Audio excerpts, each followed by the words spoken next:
আজিৰ এইটো ভিডিঅ'ত দশম শ্ৰেণীৰ দ্ৰুতপাঠ বৈচিত্ৰ্যময় অসমৰ নেপালী গোৰ্খাসকল এই চেপ্টাৰটোৰ যিমানখিনি পাঠভিত্তিক প্ৰশ্ন উত্তৰ তাৰোপৰি যিমানখিনি পাঠৰ ভিতৰুৱা কুৱেশ্যন আনচাৰ আৰু MCQ গোটেইখিনি আলোচনা কৰিম। চ' তোমালোকে ভিডিঅ'টো প্ৰথমৰ পৰা শেষলৈ চাই থাকা আৰু তোমালোকে আমাৰ এই সেৱা পাঠশালা ইউটিউব চেনেলটো ছাবস্ক্ৰাইব কৰি ল'বা কাৰণ তোমালোকৰ গোটেইখিনি ছাবজেক্টৰ মই ক্লাছ কৰাই আছো আমাৰ এই সেৱা পাঠশালা ইউটিউব চেনেলটোত ফ্ৰী অফ কষ্টত। তোমালোকে যি অনুশীলনী পাঠভিত্তিক যিখিনি প্ৰশ্ন উত্তৰ আছে সেইখিনি ভালদৰে লিখি লোৱা। ইয়াৰ পিছত মই তোমালোকৰ চেপ্টাৰটোৰ ভিতৰুৱা যিমানখিনি শৰ্ট কুৱেশ্যন তাৰোপৰি লং কুৱেশ্যন আৰু MCQ গোটেইখিনি আলোচনা কৰিম।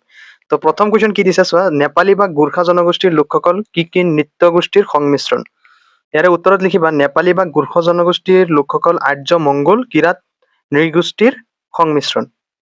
ঠিক আছে, লিখি লোৱা তোমালোকে কুৱেশ্যন আনচাৰখিনি একেবাৰে সহজতে মই লিখি আনিছো। নেক্সট 2 নম্বৰ কুৱেশ্যন কি কৈছে যে লালমোহৰীয়া পাণ্ডা বুলি ক'লে কি বুজা? উত্তৰ, নৰক ৰজাই কামাখ্যা মন্দিৰত পূজা কৰাবলৈ যিবিলাক পূজাৰী নেপালৰ পৰা আনিছিল সেইসকলক পিছলৈ কামাখ্যা মন্দিৰত লালমোহৰীয়া পাণ্ডা বুলি খ্যাত হৈছিল। নেক্সট 3 নম্বৰ কুৱেশ্যন যে অসম প্ৰদেশ কংগ্ৰেছ কমিটিৰ প্ৰথম সভাপতিগৰাকীৰ নাম কি? উত্তৰ, অসম প্ৰদেশ কংগ্ৰেছ কমিটিৰ প্ৰথম সভাপতিগৰাকীৰ নাম হ'ল ছবিলাল উপাধ্যায়।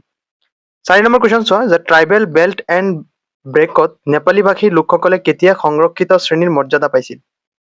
ইয়াৰে উত্তৰ চোৱা যে ট্ৰাইবেল বেল্ট এণ্ড ব্ৰেকত নেপালী ভাষী লোকসকলে লোকপ্ৰিয় গোপীনাথ বৰদলৈৰ মুখ্যমন্ত্ৰীত্বৰ সময়ত 1947 চনত সংৰক্ষিত শ্ৰেণীৰ মৰ্যাদা পাইছিল। তো নেক্সট 5 নম্বৰ কুৱেশ্যন কি কৈছে যে ৰতিকান্ত উপাধ্যায় কোন আছিল আৰু তেওঁ ক'ত ক'ত সত্ৰ স্থাপন কৰিছিল? ইয়াৰ উত্তৰ চোৱা যে ৰতিকান্ত উপাধ্যায় আছিল নেপালী ব্ৰাহ্মণ। তেওঁ টিয়ক আৰু নগাঁৱত নেপালী সত্ৰ স্থাপন কৰিছিল। নেক্সট 6 নম্বৰ কুৱেশ্যন যে গোৰ্খা সম্প্ৰদায়ৰ লোকসকলে পালন কৰা মুখ্য উৎসৱবোৰ কি কি? উত্তৰ, মহিলাসকলে পালন কৰা তীজ, পাৰিবাৰিক সম্বন্ধ নিকপকীয়া কৰা উৎসৱ বৰা দচৈ আৰু ভাতৃ ভগ্নীৰ প্ৰেমৰ উৎসৱ তিহাৰ আদি মুখ্য উৎসৱ। 7 নম্বৰ কুৱেশ্যন চোৱা জম্বুদ্বীপে আৰ্যবৰ্তে ভাৰতবৰ্ষে অসম প্ৰান্তে বোলা কথাষাৰৰ তাৎপৰ্য কি? উত্তৰ, প্ৰায় 5,000 বছৰ আগৰ পৰাই অৰ্থাৎ মহাভাৰতৰ সময়ৰ পৰাই অসম আৰু নেপালৰ মাজৰ পাৰস্পৰিক সম্বন্ধ আৰু প্ৰব্ৰজন আছিল। তেতিয়া এই সমগ্ৰ অঞ্চলটো জম্বুদ্বীপে বা আৰ্যবৰ্ত নামেৰে জনাজাত আছিল। অসমৰ নেপালী ভাষী লোকসকলে বছৰেকীয়া পিতৃ শ্ৰাদ্ধত পিণ্ড দান কৰোঁতে মন্ত্ৰৰ লগতে নিজৰ ঠিকনা উল্লেখ কৰি এই কথা কয়। নেক্সট 8 নম্বৰ কুৱেশ্যন যে সুগৌলী সন্ধি কেতিয়া হৈছিল আৰু এই সন্ধি মতে কোনখন দেশৰ ভূভাগ আৰু জনসমষ্টি ভাৰতবৰ্ষৰ অন্তৰ্ভুক্ত হৈছিল? উত্তৰ, ব্ৰিটিছ আৰু নেপালৰ মাজত 1815 আৰু 16 চনত সুগৌলী সন্ধি হৈছিল। সেই সন্ধি মতে নেপালৰ জনসমষ্টিৰ সৈতে ভাৰতৰ উত্তৰ নেপালৰ বহু ভূভাগ ভাৰতৰ অন্তৰ্ভুক্ত হয়। ঠিক আছে, নেক্সট 9 নম্বৰ কুৱেশ্যন চমু টোকা লিখিব দিছে আমাক যে ছবিলাল উপাধ্যায় আৰু খ দিছে হৰিপ্ৰসাদ গোৰ্খাৰাই, গ দিছে দলবীৰ সিং গোহাঁৰ। তো এতিয়া ক নম্বৰটো চোৱা যে ছবিলাল উপাধ্যায় তোমালোকে ধুনীয়াকৈ এইখিনি লিখি ল'বা, লিখি মুখস্থ কৰি ল'বা। অ'কে, তো প্ৰথম কুৱেশ্যন যে 1882 চনৰ 12 মে'ৰ দিনা বৰ্তমান বিশ্বনাথ জিলাৰ বুঢ়ীগাঁৱত কাশ্মীনাথ উপাধ্যায়ৰ ঔৰসত জন্মগ্ৰহণ কৰা ছবিলাল উপাধ্যায়ৰ আনুষ্ঠানিক শিক্ষা মাধ্যমিক পৰ্যায়তে সীমিত আছিল। কিন্তু তেওঁ অনানুষ্ঠানিক অধ্যয়নৰ বলত আৰু চন্দ্ৰনাথ শৰ্মা, ঘনশ্যাম বৰুৱা, লোকনায়ক অমীয় কুমাৰ দাস আদিৰ সান্নিধ্যত ভাৰতৰ স্বাধীনতা সংগ্ৰামত জঁপিয়াই পৰিছিল। তৎকালীন ব্ৰিটিছ চৰকাৰে কাজিৰঙাৰ আশে পাশে থকা গোৰ্খা আৰু মিচিং লোকৰ গৰু ম'হৰ খুটি উচ্ছেদৰ প্ৰস্তুতি চলায়। ছবিলাল উপাধ্যায়ে 1919 চনত তেজপুৰত অনুষ্ঠিত অসম এছ'চিয়েশ্যনৰ সভাত এই উচ্ছেদৰ বিৰুদ্ধে প্ৰস্তাৱ উত্থাপন কৰে আৰু প্ৰস্তাৱটো গৃহীত হয়। অসম এছ'চিয়েশ্যনৰ লগত যুক্ত ছবিলাল বাবুৰ সভাপতিত্বত 1921 চনৰ 18 এপ্ৰিলৰ দিনা যোৰহাটত অনুষ্ঠিত হোৱা সভাত অসম এছ'চিয়েশ্যনক অসম প্ৰদেশ কংগ্ৰেছ কমিটিলৈ ৰূপান্তৰিত কৰা হয়। ছবিলাল বাবু অসম প্ৰদেশ, তাৰপিছত চোৱা যে 18 এপ্ৰিলৰ দিনা যোৰহাটৰ অনুষ্ঠিত হোৱা সভাত অসম এছ'চিয়েশ্যনক অসম প্ৰদেশ কংগ্ৰেছ কমিটিলৈ কি কৰে ৰূপান্তৰিত কৰা হয়। ছবিলাল বাবু অসম প্ৰদেশ কংগ্ৰেছ কমিটিৰ প্ৰথম সভাপতি নিৰ্বাচিত হয়।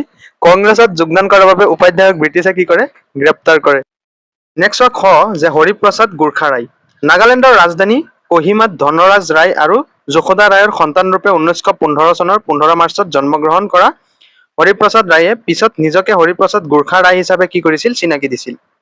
আৱাহন যুগৰ বিশিষ্ট লিখক হিচাপে পৰিচিত গোৰ্খা ৰায়ে ধনবাহাদুৰ সোণাৰ আৰু গোবিন্দ চন্দ্ৰ পৈৰৰ লগত লগ লাগি সাহিত্য চৰ্চাত কি কৰিছিল আত্মনিয়োগ কৰিছিল। এই ত্ৰিমূৰ্তিয়ে অসমীয়া মাধ্যমত শিক্ষা গ্ৰহণ কৰিছিল আৰু অসমীয়া ভাষা সাহিত্যৰ চৰ্চাত ব্ৰতী হৈছিল। অসম সাহিত্য সভাৰ প্ৰথম সভাপতি পদ্মনাথ গোহাঁই বৰুৱাৰ সান্নিধ্যত সাহিত্য জগতত খোজ পেলোৱা গোৰ্খা ৰায়ে ধন বাহাদুৰ সোণাৰ তথা গোবিন্দ চন্দ্ৰ পৈৰাৰ সহযোগত অসম সাহিত্য সভাৰ কোহিমা শাখা গঠন কৰে। পৰাধীন ভাৰতত জাতীয় চেতনা আৰু জাগৰণৰ বাবে সাহিত্য চৰ্চাক মাধ্যম হিচাপে লোৱা ব্যক্তিসকলৰ ভিতৰত গোৰ্খা ৰায়ো অন্যতম। সমালোচক গোবিন্দ প্ৰসাদ অধিকাৰীৰ মতে গোৰ্খা ৰায়ে 1935 চনত অসমীয়া ভাষাত ৰাজনৈতিক প্ৰবন্ধ লিখিছিল। অসমীয়া আৰু নেপালী উভয় ভাষাতে সাহিত্য চৰ্চা কৰা গোৰ্খা ৰায় সঁচা অৰ্থতে সমন্বয় আৰু সম্প্ৰীতিৰ প্ৰতীক আছিল। নেক্সট হোৱা গ যে দলবীৰ সিং লোহাৰ। দলবীৰ সিং লোহাৰৰ জন্ম হয় 1915 চনৰ 26 জানুৱাৰীত ডিব্ৰুগড়ৰ খলিহামাৰীত। তেওঁৰ পিতৃৰ নাম আছিল অনতৰাম লোহাৰ। 15 বছৰ বয়সতে লোহাৰে জাতীয় আন্দোলনত স্বেচ্ছাসেৱক বাহিনীত যোগদান কৰে আৰু 1930 চনত কৰাচীত অনুষ্ঠিত অখিল ভাৰতীয় কংগ্ৰেছ কমিটিৰ সভাত অসমৰ হৈ প্ৰতিনিধিত্ব কৰে।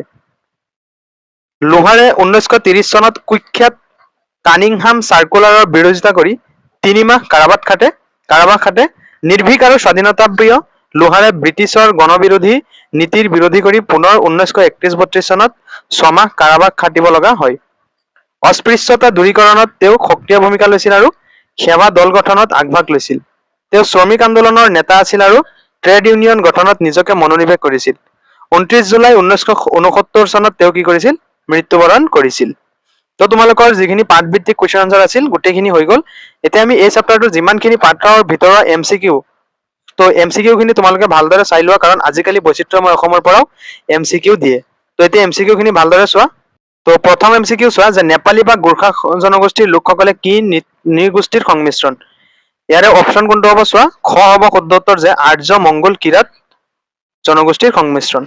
খ চোৱা যে লালমোহৰীয়া পাণ্ডা বুলি কাক কোৱা হয়? উত্তৰ লালমোহৰীয়া পাণ্ডা বুলি কামাখ্যা মন্দিৰৰ নেপালী পূজাৰীক কোৱা হয়। নেক্সট 3 নম্বৰ যে অসম প্ৰদেশ কংগ্ৰেছ কমিটিৰ প্ৰথম সভাপতিগৰাকীৰ নাম কি আছিল? ইয়াৰ কোন হ'ব? ছবিলাল উপাধ্যায়। অপশ্যন গ। 4 নম্বৰ চোৱা ট্ৰাইবেল বেল্ট এণ্ড ব্ৰেকত নেপালী ভাষী লোকসকলে কেতিয়া সংৰক্ষিত শ্ৰেণীৰ মৰ্যাদা পাইছিল? এইটো কি হ'ব? 1947 চনত। গটো হ'ব শুদ্ধ উত্তৰ। নেক্সট 5 নম্বৰ ৰতিকান্ত উপাধ্যায়ে ক'ত ক'ত সত্ৰ স্থাপন কৰিছিল? ইয়াৰে অপশ্যন কি হ'ব? খ হ'ব শুদ্ধ উত্তৰ যে টিয়ক আৰু নগাঁৱত। 6 নম্বৰ চোৱা গোৰ্খা সম্প্ৰদায়ৰ মহিলাসকলে পালন কৰা মুখ্য উৎসৱ কোনটো? কি হ'ব? যে তীজ হ'ব। Option B. নেক্সট চোৱা যে জম্মুদ্বীপে আৰ্যৱৰ্তে ভাৰতবৰ্ষে অসম প্ৰান্তে এই কথাষাৰ কেতিয়া ব্যৱহাৰ কৰা হয়? যে বছৰেকীয়া পিতৃ শ্ৰাদ্ধত পিণ্ড দান কৰোঁতে। কি হ'ব? 7 খ।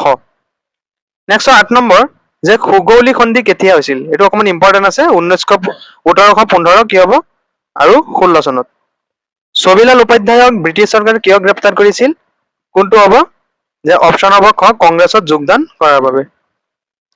10 নম্বৰ চোৱা যে হৰিপ্ৰসাদ গোৰ্খা ৰায়ৰ জন্ম ক'ত হৈছিল? কি হ'ব? কোহিমা। যে খ হ'ব শুদ্ধ উত্তৰ। নেক্সট 11 নম্বৰ হৰিপ্ৰসাদ গোৰ্খা ৰায়ে কোনখন সাহিত্য সভাৰ শাখা গঠন কৰিছিল? যে অসম সাহিত্য সভাৰ কোহিমা শাখা। 12 নম্বৰ চোৱা যে দলবীৰ সিং লোহাৰে কিমান সময় কাৰাবাস খাটিছিল? কি হ'ব? যে 3 মাহ আৰু 6 মাহ। তো এইখিনি আছিলে তোমালোকৰ এই গোৰ্খা আৰু এই চেপ্টাৰটোৰ যিমানখিনি MCQ। তো এতিয়া তোমালোকৰ টেনশ্যন নাই, যিখিনি মই দিছো এইখিনি তোমালোকে মুখস্থ কৰিলে এইখিনিৰ পৰাই তোমালোকৰ পৰীক্ষাত আহিব। তো তোমালোকে কুৱেশ্যন আনসাৰসমূহ আশা কৰোঁ ভালদৰে লিখিলা। ইয়াৰ পৰৱৰ্তী সময়ত আমি যিটো তোমালোকৰ বড়োসকল চেপ্টাৰ আছে সেই চেপ্টাৰটো আলোচনা কৰিম। তো তোমালোকে ভিডিঅ'টো লাইক কৰি আমাৰ এই সেৱা পাঠশালা ইউটিউব চেনেলটো ছাবস্ক্ৰাইব কৰি ল'বা। চ' আজিলৈ আহিছোঁ। Bye bye, take care.